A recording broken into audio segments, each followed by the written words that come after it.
दोस्तों नमस्कार, आप देख रहे हैं हेलो न्यूज वर्ल्ड। सोच बेहतर कल की। आज आप लोग एक छोटे से बुलावे के ऊपर इस प्रेस वार्ता के अंदर आए। जैसा कि आप सभी जानते हैं, परसों कांग्रेस पार्टी ने यहाँ से प्रत्याशी राज बब्बर जी को बनाया है। उसी के संदर्भ में हम लोगों ने हमारी कार्यकर्ता बैठक यहाँ पर रखी थी। सभी लोगों से विस्तार विस्तार से चर्चा हुई कि आगे हमें क्या रणनीति बनानी है, किस तरह से कांग्रेस पार्टी को, खड़गे जी को, हमारी पूर्व राष्ट्रीय अध्यक्षा सोनिया जी, राहुल जी को मजबूत करने का काम करना है।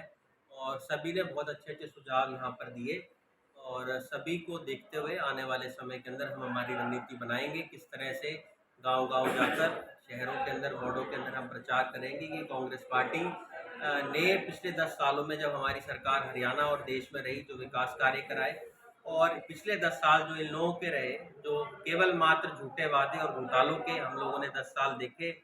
पिछले 10 साल आप लोगों ने भी देखे, रेवाड़ी के अंदर कोई विकास ना होना, चाहे आपकी यूनिवर्सिटी जो है आज उसकी खस्ता हालत हो चुकी है। दोनों हमारे बस स्टैंड, चाहे रेवाड़ी का हो, धारड़ा का हो, अब तक नहीं बन पाया। जो बहुत बड़ी समस्या हमारी धारड़ा के अंदर गंदे पानी की है, उसका समाधान आज तक नहीं हो पाया है। हम लोगों ने देखा लगातार 10 साल इन लोगों ने जुमले दिए कि भाई रेवाड़ी के अंदर एम्स बनेगा, वो एम्स नहीं बन पाया।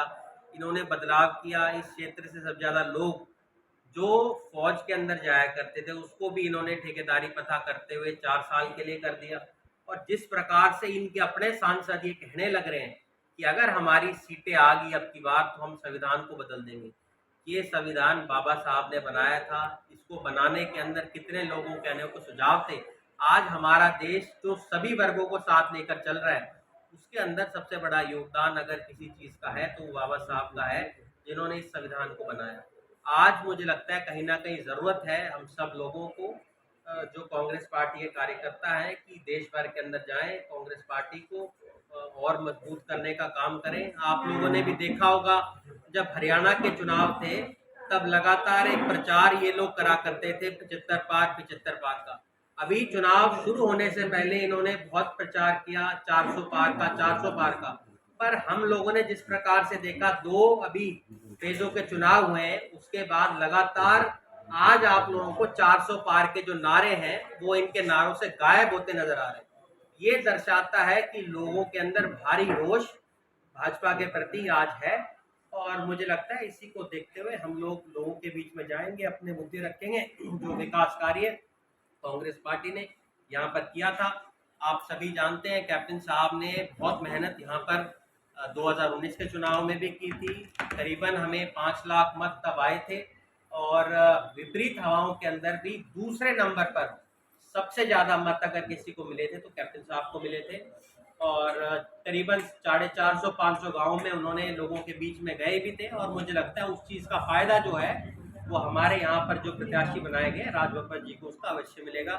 कल मेरी चर्चा भी हुई थी राज बब्बर जी के साथ। उन्होंने कहा कि हमारी आप मदद करें। मैंने उनको ये पहले ही आश्वस्त कर दिया था कल ही कि भाई हम पूरी तरीके से कांग्रेस पार्टी के साथ हैं। हम एक निष्ठावान कार्यकर्ता कांग्रेस पार्टी के हैं। मेरे पिता लगातार यहाँ से 6 बार विधायक रहे, मंत्री रहे। मेरे दादाजी 3 बार यहाँ से विधायक रहे। मुझे कांग्रेस पार्टी ने विधायक बनाया।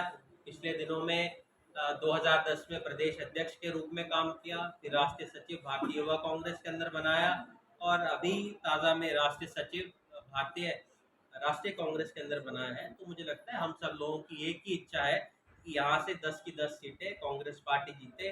और जो झूठा प्रचार 400 पार का कर रहा है, जैसे 75 पार का किया था, 75 की जैसे उनकी 40 रहेगी, ऐसे ही 400 की इनकी 150 रह जाएगी।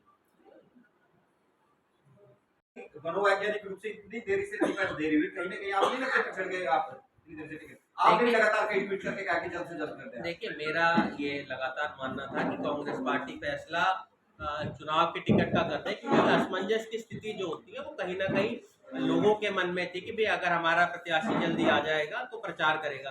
पर हमें देरी का नुकसान इसलिए नहीं हो रहा है क्योंकि हमारी जो प्रतिद्वंदी हैं भाजपा के, राव इंदर जी, उन्होंने एक दिन पहले प्रचार शुरू किया है। तो एक ऐसा व्यक्ति जो खुद प्रचार नहीं कर रहा है, तो मुझे लगता है जो नुकसान हमें होना था वो नुकसान हमें ना कर उनको हुआ, क्योंकि जहां जहां वो जा रहे हैं लोगों के विरोध के सुर उनको सुनने को मिल रहे हैं। आप लोगों ने भी देखा होगा, अभी हमारी यहाँ जो बाजार एसोसिएशन है उसने भी उनको काले झंडे दिखाने की बात करी। पिछले दिनों के अंदर कई गांव के अंदर लोग गए थे, हमारे पत्रकार साथी भी खरकटा गए थे और गांव में गए, वहां पर लोगों ने ये कहा कि उनको हम काले झंडे दिखाएंगे। तो कहीं ना कहीं एक डर का माहौल उनके मन के अंदर है। कोई भी अगर प्रत्याशी होता है सबसे पहले वो अपने गांव में जाकर प्रचार करता है, पर हमारे जो अभी वर्तमान के सांसद हैं और भाजपा के जो प्रत्याशी है, उन्होंने सबसे पहले हमारे अपने गांव, जो पैतृक गांव है सहारनवास, वहां से शुरुआत की। कहीं ना कहीं ये जो डर है उनके चेहरे पे साफ नजर आता है।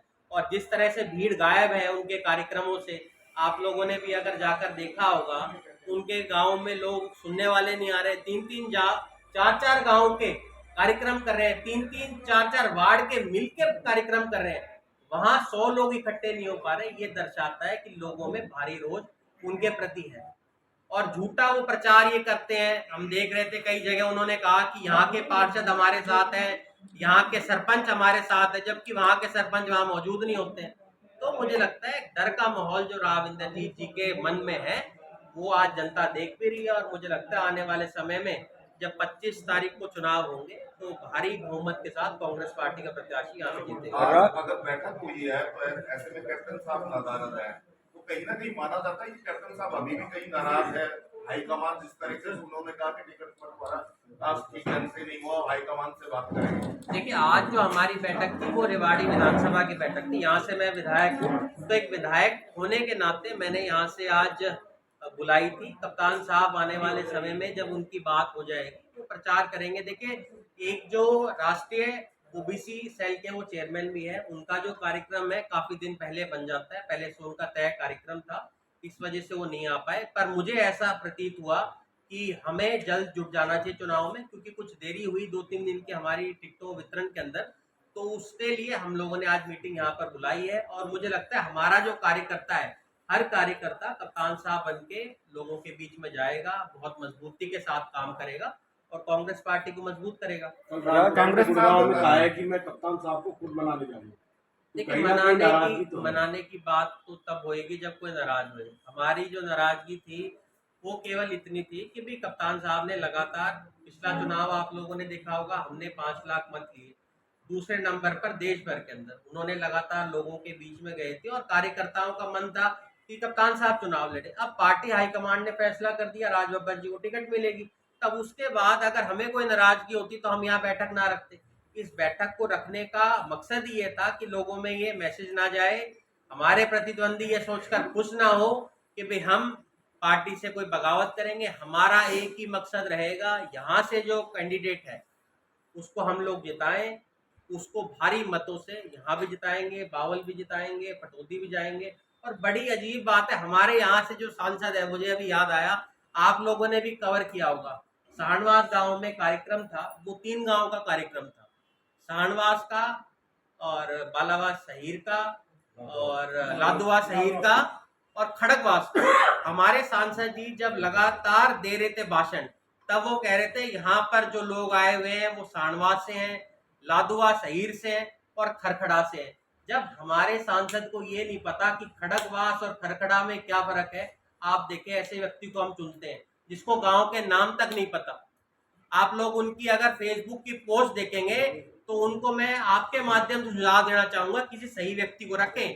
कार्यक्रम होता है किसी गांव का, पोस्ट लगा देते हैं किसी और कार्यक्रम की। अरे कम से कम अपने फेसबुक अकाउंट को तो ठीक कर लो। लोगों को हंसी आती होगी ऐसे सांसद को देखते हुए कि ऐसे व्यक्ति को हमने चुना है जिसको गांव के नाम नहीं पता। मैं ये कहना चाहूंगा, अगर हमारे जो सांसद है उनसे सारी विधानसभाओं के रेवाड़ी के 20 गांव गिनाने के लिए कह जाए तो शायद वो गांव ना गिना पाए। तो ऐसे व्यक्ति को हम चुनते हैं, दुर्भाग्य है हम सब लोगों के लिए। राजबब्बर को उन्होंने कहा तो बाहर का व्यक्ति है, उसको वोट ना दें। बाहरी तो राव इंद्रजीत जी है हमारे लिए।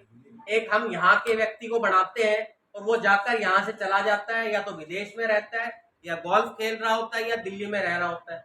तो कम से कम राज बब्बर जी का घर गुड़गांव में तो है, तो गुड़गांव में तो रहते हैं, वो लोगों के बीच में तो आएंगे। और हमने इनको तो देख ही लिया है। आप मुझे दावे के साथ कहता हूं किसी गांव में चले जाओ, 2019 के बाद किसी गांव में ये कार्यक्रम करने गए हो तो मैं इनको कहता हूं दावे के साथ, ये जब कोविड का कार्यकाल आया था, एक जगह दिखा दें ये किसी गांव के अंदर गए हो, शहर में गए हो, किसी हॉस्पिटल में गए हो, कहीं ये गए नहीं। हर जगह से नदारत थे। आप लोगों ने देखा होगा किस तरह से धारड़ा में गंदे पानी की समस्या थी, आज वो समस्या जो की जो है। वहां पर मुख्यमंत्री जी आ गए, सांसद जी आ गए, फिर भी उसका नहीं ये कर पाए।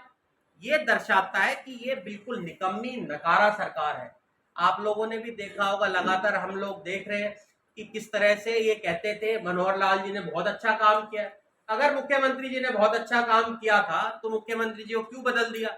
ये देश के पहले अग्निवीर बन के हमारे मुख्यमंत्री मनोहर लाल खट्टर जी आए हैं देश के अंदर। साहब, ये क्यों ना माना जाए कि हुड्डा गुट ने आपको एक बड़ा झटका दे दिया कि लगातार कैप्टन साहब कह रहे हैं कि प्रदेश के कुछ नेता हैं जो कि नेताओं को निपटाने का काम करें। कैप्टन की बात करें, उधर किरण चौधरी की बात करें, तमाम ऐसे नेता हैं। क्या झटका मानते हैं आप, हुड्डा गुट ने दे दिया आपको? देखिए, मेरा ये मानना है कांग्रेस पार्टी हमारे लिए मान सम्मान है। मेरे पिता को 6 बार यहाँ से विधायक बनाया यहाँ की जनता ने, कांग्रेस पार्टी ने टिकट दी। मेरे दादाजी यहाँ से 3 बार विधायक रहे, मुझे इतना कुछ पार्टी ने दिया है। हम पार्टी को जितना दे पाए वो कम रहेगा, यहाँ की जनता को जितना हम दे पाए वो कम रहेगा। हमारी नाराजगी से कोई फर्क नहीं पड़ता। आज जो समय है, जो लड़ाई है, वो इस जनता की लड़ाई है। आज जो चुनाव है वो जनता लड़ रही है। जो 400 पार का ये नारा दे रहे थे उसकी हवा निकालने का काम देश की जनता ही कर रही है।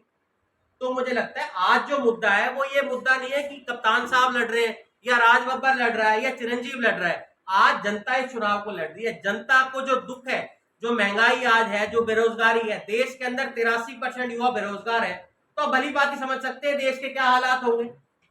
आज आप देखा महंगाई कहाँ जा रही है। विधायक जी, अगर बात की जाए पार्टी के प्रत्याशी के चयन की, तो राव साहब का बयान आया कि चूक हो जाती है कई बार। तो क्या मानते हैं कि पार्टी के प्रत्याशी के चयन में इस बार चूक हुई है या सही निर्णय लिया गया है? देखिए, मैं अब ये बात तो कैसे कहूँगी चूक हुई है नहीं हुई है, पर राव इंद्रजीत जी को ज़्यादा खुश होने की जरूरत नहीं है। उनको मैं दर्शाना चाहूँगा कि लोगों के बीच में जाए, और मुझे बड़ी खुशी महसूस हो रही है। पहली बार हम देख रहे हैं गांव-गांव जाकर प्रचार वो कर रहे हैं। पहले उन्होंने, हम लोगों ने देखा था आज से पहले 2019 के विधानसभा चुनाव में, या तो हमने उनका देखा था गांव-गांव जाकर प्रचार कर रहा था, और उनका एक वीडियो बड़ा वायरल हो रहा है अभी, जिसमें वो ये कह रहे हैं कि जो पिछली बार विधायक रहा था उससे ज्यादा मतों से इसको जिताना है, वरना हम हमारी कहाँ दिखाएंगे, चेहरा कहाँ दिखाएंगे। आज भी उनको यही कह रहा हूँ, उनको मेहनत करने की जरूरत है। लोगों ने उनको आईना 2019 के विधानसभा चुनाव में भी दिखाया था, 2024 के लोकसभा चुनाव में भी यहाँ की जनता उनको आईना दिखाने का काम करेगी कि लोगों के बीच में एक सांसद को आना चाहिए। उसका काम होता है संसद के अंदर लोगों की आवाज को उठाए। आपने कभी भी हमारे सांसद को देखा यहाँ के इलाकों के मुद्दों को उठाते हुए? कभी आपने देखा अहीर रेजिमेंट के मुद्दे को उन्होंने उठाया हो? आज कितना ज्वलंत वो मुद्दा है।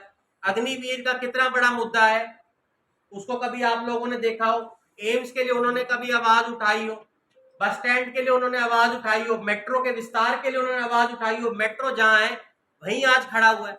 आज जो युवाओं को रोजगार नहीं मिल पा रहा, उन रोजगार के लिए जो आज आपके मानेसर के अंदर गांव के लोग बैठे हुए हैं, जिनकी जमीन पे जबरन अधिग्रहण हो रहा है, उसके लिए उन्होंने आवाज उठाई हो? जो हमें कम पैसे ओलावृष्टि के लिए मिलते हैं, क्या उसके लिए कभी उन्होंने आवाज उठाई हो? आप कोई जिम्मेदार बता रहे कि विधायक जिम्मेदार है, गलत विधायक चुन दिया रेवाड़ी की जनता ने, इसलिए जिम्मेदार रेवाड़ी की जनता। तो मैं तो ये कह रहा हूँ ना, मैं तो, आपने मेरी बात ले ली मन की, मतलब अगर विधायक चुन लिया होता तो वो काम करवाते, और मुझे क्योंकि यहाँ की जनता ने बना दिया इसलिए मेरे से वो काम यहाँ से होने नहीं देते। तो इसका जिम्मेदार कौन है? इसका जिम्मेदार यहाँ का सांसद राव इंद्रजीत जी। हम तो लगातार कह रहे थे, उन्होंने मेरी बात की पुष्टि कर दी, जो मैं हमेशा कहता था विधानसभा के अंदर कि इस इलाके का पिछड़ापन का अगर कोई जिम्मेदार है तो राव इंद्रजीत है। वो यहाँ पर काम नहीं होने देता। उसका अगर प्रत्याशी यहाँ से अगर विधायक नहीं बनेगा तो यहाँ काम नहीं होंगे। उनको ये बताना चाहता हूँ, वो सुन ले कान खोल के। यहाँ की जनता जाग गई है। आने वाले समय में यहाँ के लोग, कप्तान साहब की पूरी टीम उनको आईना दिखाने का काम करेगी। यहाँ के हर गांव से, यहाँ के हर वार्ड से उनको हम हरा कर भेजेंगे, और जो जनता के ऊपर एक उम्मीदवार, जो भारी उम्मीदवार है ये राव इंद्रजीत जी, उसको बाहर करने का काम, इनको वापस वहीं दिल्ली भेजेंगे जहां इनको रहने का शौक है। विधायक जी, जिस तरह से कप्तान साहब की टिकट कटने के बाद कप्तान साहब ने कहा कि मैं बिल्कुल फ्री हूँ, चिरंजीव राव सक्रिय राजनीति करेंगे, तो क्या कप्तान साहब राज बब्बर के लिए वोट मांगेंगे? देखिए, कप्तान साहब ने कभी ये नहीं कहा कि मैं राजनीति से संन्यास ले रहा हूँ। मैंने तो कहीं सुना नहीं है उन्होंने कहा। उन्होंने ये कहा फ्री हूँ। फ्री का मतलब तो कई हो सकते हैं जी। आप ओबीसी के चेयरमैन हैं, अगर वो यहाँ से चुनाव लड़ते तो वो यहीं तक सीमित रह जाते। अब वो फ्री है प्रचार करने के लिए, वो देश के किसी भी कोने के अंदर जाए, चाहे कर्नाटक में चुनाव हो, राहुल जी को अगर टिकट मिलती है उत्तर प्रदेश तो उत्तर प्रदेश जाएंगे, अगर उनको मौका मिला तो वो और जाएंगे, हो सकता है वो सिरसा जाए प्रचार करने, या हो सकता है और जितनी जगह है। कार्यकर्ताओं में जो मायूसी थी तो कहाँ दूर हो पाएगी वो मायूसी जिस तरीके से? मुझे लगता है इतनी ज्यादा जोश तो मैंने हमारे कार्यकर्ताओं में आज से पहले कभी नहीं देखा। हमारे सारे कार्यकर्ता आज बहुत खुश थे। ये देखिए, टिकट मिलना ना मिलना एक अलग बात है, आज बात मेन ये है कि हम सब लोग इकट्ठे रहे, इकट्ठे होकर हम लोगों को आवाज उठानी पड़ेगी एक ऐसे व्यक्ति के लिए जो हर बार हमारे ऊपर थोपा जाता है, जो हमारे लिए कुछ नहीं करता। अभी मैं देख रहा था रामपुरा के साथ में एक गांव है, वहाँ एक कार्यक्रम हुआ था, वहां पर उनसे पूछा गया वहां के बच्चों से, नौजवान बच्चों से, कि भाई आपका सांसद कैसा लगता है। बोला हमारा सांसद हमारे बीच में आता ही नहीं है। एक ऐसे व्यक्ति को आप कैसे वोट दे सकते हो जो आपके बीच में नहीं रहता? सांसद आपका वो होना चाहिए जो आपके बीच में रहे। और राज बब्बर जी ने बड़ी फिल्में करी है, उनमें उनके जो रोल होते हैं वो हमने हमेशा देखा है टीवी पे। ये तो कुछ नसीब ही है यहाँ की जनता की और हम सब की कि भी वो लोगों के बीच में आएंगे, उनको आमने सामने देखेंगे। और कप्तान साहब की फौज तो वैसे ही तैयार है काम करने के लिए। कुछ आपने कहा कि राव साहब में घमंड है, अभी आप अपने स्पीच में भी कह रहे थे, काप रिवाज या फिर डॉक्टर रविंद्र की बात तमाम लोगों ने दूरी बना दी, इसको किस तरह से देखते हैं, गुटबाजी किस तरह से देखते हैं? देखिए, मेरा ये मानना है कि गुटबाजी तो जो हमेशा ये कहते थे कांग्रेस में है, भाजपा में नजर आ रही है। अभी ताजा ताजा लोग आए हैं निकालने के बाद, असली और नकली बीजेपी का जो हमेशा एक रहता है। अब पता नहीं इनमें से राव इंद्रजीत जी असली के कैंडिडेट हैं या नकली के कैंडिडेट हैं, क्योंकि हमारे जो पूर्व विधायक जी हैं रणधीर कापड़ीवास जी, वो कहते हैं हम ओरिजिनल हैं। जैसे ओल्ड राव न्यू राव जो होता है, वो कहते हैं मैं ओरिजिनल हूँ। तो अब ये बताएंगे सतीश जी ओरिजिनल वाली में है या ओल्ड वाली में वो कह है। रहे हैं कि अब मैं दाव पेच सीख गया हूँ। कौन कह रहे हैं? रविंद्र जी ने कहा, मैंने कहा, अब मैं दाव पेच सीख गया हूँ, राजनीति के तमाम दाव पेच मेरे पास है। अब मैं काम करूंगा जो 10 साल में अच्छा, जो इतने साल में काम नहीं किया अब करूंगा, वो तो ये कह रहे हैं उनका जीवन का आखिरी चुनाव है। मैं ये कह रहा हूँ यहाँ की जनता से हाथ जोड़ के, अब की बार इसको मत बना देना। हर बार तो आप बना देते हो, कहीं इसके दर्शन हो जाते हैं। अब की बार तो कह रहा है आखिरी चुनाव है, अब तो ये बिल्कुल नहीं आएगा। अब की बार बन गया तो इसने वही रहना है, क्योंकि आगे इसने लड़ना नहीं। बीजेपी इसकी बेटी को हर बार टिकट देती नहीं है, उसको भी टिकट ये नहीं देंगे, तो इनके दर्शन कभी नहीं होंगे। मैं आपसे हाथ जोड़ के विनती करता हूँ, ऐसे व्यक्ति को मत चुनिएगा जो आपके बीच में नहीं रहता है। आप ऐसे आदमी को चुनिए जो आपके बीच में रहे। और ये तो हम लोगों के इलाके का दुर्भाग्य है कि भारी व्यक्ति को ये लोग चुन लेते हैं। और कप्तान साहब अगर चुनाव लड़ते तो मुझे लगता है कहीं ना कहीं मुकाबला और दिलचस्प होता। पर अब क्योंकि राज बब्बर जी लड़ रहे हैं, वो भी एक बड़े चेहरे हैं देश के, सब लोग हम उनके लिए प्रचार करेंगे, उनको जिताने का काम करेंगे। तो पार्टी का जो फैसला है प्रत्याशी चयन का, वो सही है? देखिए, अब मैं कौन होता हूँ ये कहने वाला कि सही है या गलत है? ये तो यहाँ की जनता फैसला करेगी 25 मई को। मेरा काम एज अ एमएलए ये है कि मैं यहाँ प्रचार करूँ, कांग्रेस पार्टी को मजबूत करूँ। हम सब साथी नौजवान परवीन भाई, हम सब लोग मिलके कांग्रेस पार्टी को मजबूत करने का काम करेंगे, और जगह भी जाएंगे और जगह भी पार्टी को मजबूत करेंगे। और